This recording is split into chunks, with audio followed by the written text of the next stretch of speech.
Bismillahirrahmanirrahim. Assalamualaikum warahmatullahi wabarakatuh.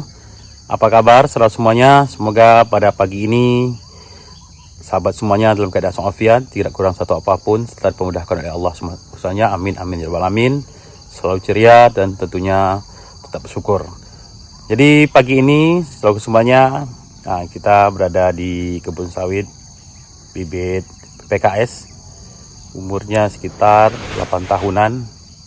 Jadi pada kesempatan ini kita akan mereview atau mengecek keliling kebun ini, gimana keadaan kebun yang di sepadan atau di sekitar keliling kebun yang banyak ditumbuhi oleh tanaman lain, gimana pengaruhnya, dan bagaimana pula model kebun yang tidak ada penghalang atau tidak ada tanaman pengganggu, sehingga pertumbuhan sawit dampaknya bagaimana ke depannya gitu. Jadi kita akan coba cek semuanya. Jadi seandainya video ini nantinya bermanfaat, mohon bantu subscribe, like, comment, and share, dan jangan lupa aktifkan tanda lonceng yang ada di video ini untuk mengetahui perkembangan video kita selanjutnya. Semuanya kita berkeliling. Ini posisi kita di tengah, di jalan utama, dimana fungsi jalan seperti pada video kita sebelumnya banyak sekali manfaatnya, seperti mempermudahkan kita mengontrol, mempermudah kita melakukan perawatan, dan mempermudah kita tentunya mengangkut hasil panen. Jadi saat jalan sangat penting, walaupun hanya jalan-jalan sederhana di dalam kebun sawit kita ini. Sobat semuanya, kita akan coba bagaimana melihat dampak atau pengaruh tanaman di sekitar sepadan kebun kita, dan bagaimana juga yang tanamannya agak lowong, perkembangannya apakah bagus atau biasa saja atau kurang baik. Simak terus video ini sahabat semuanya. Saudaraku semuanya, inilah kondisi dalam kebun kita. Baru selesai kita lakukan pruning. Silakan cek juga di channel ini bagaimana proses pruning kita, dan juga beberapa waktu lalu telah kita lakukan pembersihan lahan secara manual dengan menebas anak-anak kayu atau melakukan pelunasan. Sawit kita ini juga telah kita lakukan pemupukan sahabat semuanya. Kita waktu lalu melakukan pupuk NPK 16 cap tawon, dan juga telah kita selingi juga dan aplikasikan pupuk KCL atau pupuk MOP. Juga kita ada upload videonya di channel ini, dan juga setelah itu kita juga mengaplikasikan pupuk TSP cuma sedikit saja. Kita kasih pupuk TSP untuk kebun kita ini hanya 0,75 kilo atau setengah kilo lebih sedikit untuk pelengkap. Ini buahnya saudara semuanya. Jadi kita akan bandingkan. Ini kondisi kebun kita agak di tengah sahabat semuanya. Kita akan lihat bagaimana kebun-kebun kita yang berada di areal sepadan atau lapisan atau di barisan terluar yang bersepadan langsung dengan tetangga kebun kita. Kita lihat bagaimana. Kalau untuk di dalam sini tumbuhan daripada sawit kita sangat normal sekali. Jadi kita akan melihat, mengecek yang ada di sisi paling luar kebun kita. Itu udah rumah penduduk. Sahabat semuanya, ini adalah hutan. Kemarin hutan sekitar 2 hektar sudah dibeli oleh orang. Jadi kita kebun kita ini udah berkurang semak-semak atau hutan belukar yang mengelilingi kebun kita. Jadi dampak daripada kita berada di areal yang agak semak seperti depan kita ini. Kalau ini sahabatku semuanya masih normal pohonnya. Jadi ini kita di awal video 3 kita menggunakan bibit unggul, terserah mau jenis apapun, yang penting kita menggunakan bibit unggul, kita menggunakan bibit PKS. Ini semuanya di areal tanam dari sepadan sekitar 4 meteran. Nah, jadi udah kita kasih parit sana. Jadi memang kalau di areal keluar di kebun kita ini memang pertama memang kita ini harus kita bersihkan semuanya. Ini masih tanah kita sedikit, ada sekitar 4 meteran. Nah, jadi ini karena kita terlambat saja bersihkan. Jadi memang pengaruh daripada semak terhadap sawit ini, pertumbuhan sawit ini sangat besar sekali. Jadi rata-rata sawit yang berada di areal terluar atau sepadan dengan kebun tangga atau dekat hutan memang tidak begitu normal pertumbuhan semuanya. Seperti itu ini kita. Nah, jadi daunnya kuning. Jadi pertama mungkin disebabkan cahaya matahari tidak leluasa masuk. Nah, ini kita kasih parit. Nah, disebab semuanya keadaan. Jadi kita bersyukur dengan adanya tetangga kita bikin kebun sawit seperti ini atau dibikin apapun, yang jelas ini kemarin adalah hutan karet. Nah, ada sekitar kurang 2 hektar hutan. Alhamdulillah, mudah-mudahan ini akan berdampak langsung kepada sawit kita. Ini tinggal kita bersihkan lagi. Jadi dengan bersihkannya setelah kita ini, kita akan terus terang nantinya akan termotivasi untuk membersihkan kebun kita seperti ini. Nah, jadi ini kemarin hutan. Jadi di dalam kebun kita ini sangat gelap sekali. Cahaya matahari tidak leluasa masuk. Nah, ini tumpukan-tumpukan stackingnya. Dan kayu-kayu besar banyak. Nah, cuma ini sudah diambil karena dekat dengan pemukiman penduduk itu, pemukiman masyarakat. Jadi sahabat semua, jadi setelah kita cek dan kita teliti tadi, jadi sawit yang berada di areal hutan akan terganggu pertumbuhannya, sahabat semua.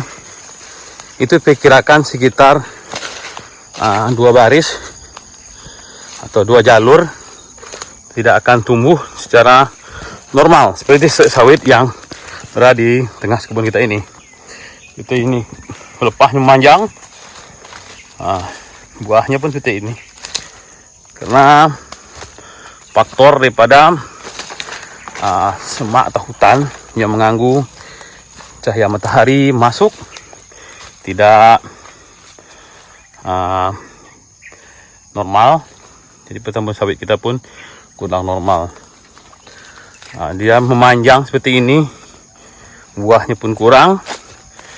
Nah, jadi sahabat semuanya, kalau kita menanam sawit betul-betul di areal siling kebun kita bersih, ataupun kita larikan agak ke dalam sedikit nanamnya.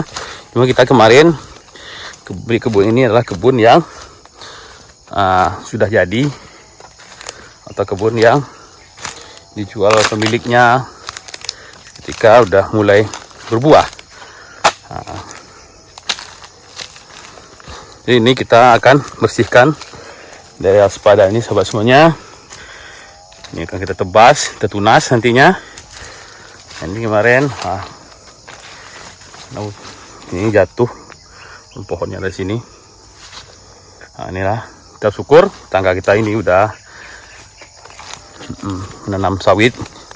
Jadi insya Allah sawit kita nantinya akan bisa tumbuh normal. Kemudian setahun lagi ini akan normal. Nah, ini buahnya seperti ini. Ini ranting-ranting kayu yang ada di kebun tangga kita kemarin yang tumbang. Ini dia.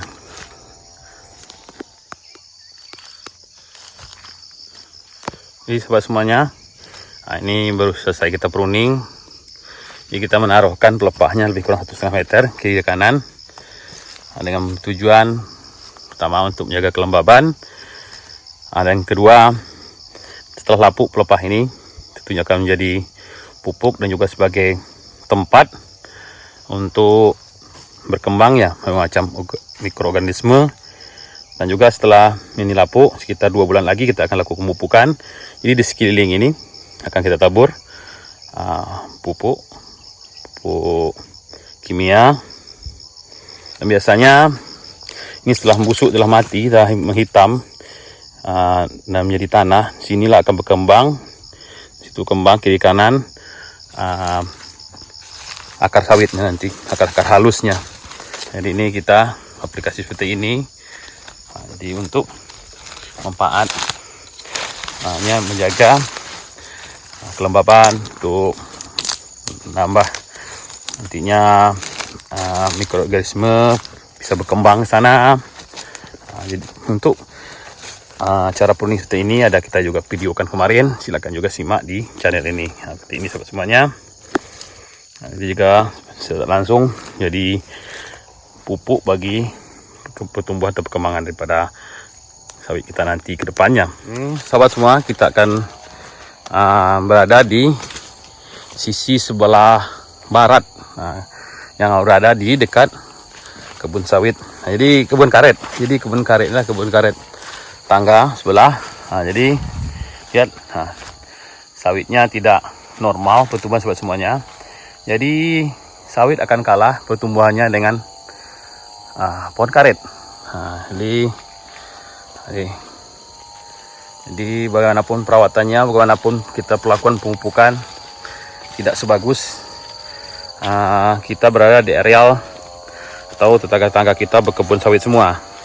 Jika berkebun karet, tangga seperti ini, sawit tentunya akan kalah dan tidak normal pertumbuhan daripada sawit kita. Ini mau ditebang, sayang, akhirnya dibiarkan saja seperti ini sobat semuanya. Ini yang jauh daripada baris kedua, dan masuk normal ya. Ini baris kedua, rata-rata satu baris keliling itu terganggu.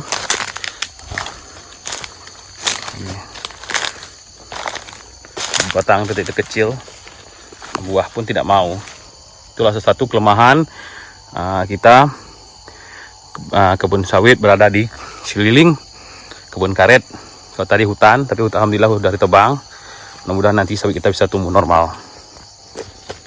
Jadi baiknya kalau sahabat semuanya ingin berkebun atau membeli tanah, carilah di sekitar kebun atau tanah yang akan kita beli sudah digarap, sudah menjadi kebun sawit. Jadi tentunya akan normal pada pertumbuhan kebun kita ke depannya. Tapi kalau sekelilingnya masih pohon karet, tolong jauhkan jarak tanam dari sepadan atau dari pohon karet tangga kebun kita.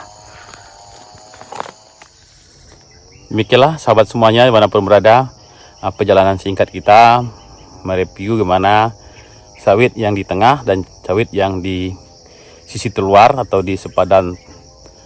Jadi kemarin ini adalah hutan, jadi memang sangat ganggu sekali kalau seandainya sawit atau kita menanam sawit atau berkebun sawit di sekelilingnya masih ada area hutan atau pohon-pohon karet. Jadi memang bagaimanapun perawatan kita dia tetap tidak akan begitu normal pertumbuhannya. Apalagi ini kemarin adalah hutan belantara yang sangat tinggi sekali, jadi cahaya matahari tidak begitu leluasa masuk kebun kita, walaupun sudah kita parit kelilingnya. Jadi alhamdulillah kita bersyukur tetangga kita sudah membangun kebun kelapa sawit seperti ini. Insya Allah satu tahun ke depan, mudah-mudahan 2 baris di sepadan tanah kita, tangga kita ini, tumbuhan sawit kita akan normal dan tentu hasilnya akan maksimal dengan perawatan yang agak kita sedikit intensifkan yang ada di sepadan. Ini perawatannya kita lebihkan daripada yang ada di tengah, karena ini udah terlalu lama tidak begitu memadai perawatannya, karena seperti beberapa faktor yang kita sebutkan tadi. Sahabat-sahabatkunya semuanya, mudah-mudahan video ini bisa memberi motivasi, tidak bisa menghibur. Mohon bantu sekali lagi subscribe, like, comment, and share, dan jangan lupa aktifkan tanda lonceng yang ada video ini untuk mengetahui perkembangan video kita selanjutnya. Mohon maaf atas segala kekurangan. Saya akhiri, billahi taufiq wal hidayah. Wassalamualaikum warahmatullahi wabarakatuh.